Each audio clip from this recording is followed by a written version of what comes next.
Këshilli i Qarkut Shkodër në bashkëpunim me Ministrinë e Shëndetësisë dhe Mbrojtjes Sociale ka miratuar vendimin e mbështetjes financiare për vitin 2026 për shërbimet sociale të specializuara në kuadër të Fondit Social. Mbështetja përfshin 3 institucione sociale, bën të ditur kryetari i Qarkut Edmond Ndou, që shkon drejt për drejt në funksion të përmirësimit të jetës së shtresave më në nevojë dhe forcimin e stabilitetit komunitar. Këshilli i Qarkut Shkodër në bashkëpunim me Ministrinë e Shëndetësisë dhe Mbrojtjes Sociale ka miratuar vimin e mbështetjes financiare për vitin 2026 për një sër shërbime sociale të specializuara, të financuar në kuadër të Fondit Social.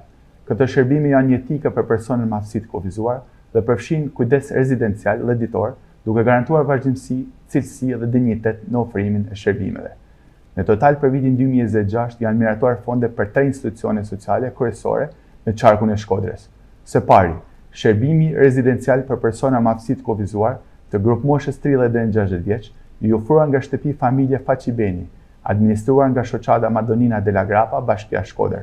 Për këtë shërbim është miratuar një fond për afro 6 milion lekësh, të cilat shkojnë për paga dhe sigurime shoqërore për 4 punonjës të qendrës, 3 kujdestarë dhe 1 logoped, shtesë pagese si orë jashtë orarit të punës për personelin, turne nate, festa zyrtare dhe veshje pune për stafin mbështetës. Ky projekt është një vimësi dhe mbështeten nga Këshilli i Qarkut Shkodër për vitin 2020. Së dyti, shërbimi ditor i përkujdesjes shoqërore për persona me aftësi të kufizuar të grup moshës 21 deri në 50 vjeç, i ofruar nga qendrat ditore Buzëqeshja e Moterlezës.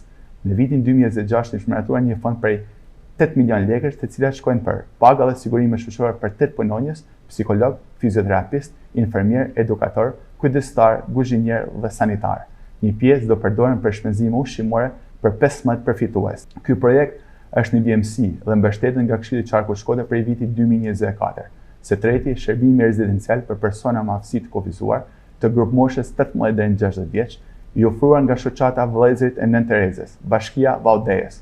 Për këtë shërbim është miratuar fondi për afro 112 milion lekësh, i dedikuar për paga dhe sigurime shoqërore për 8 punonjës, përfshirë punonjës social, infermier, fizioterapist dhe kujdestar të qendrës.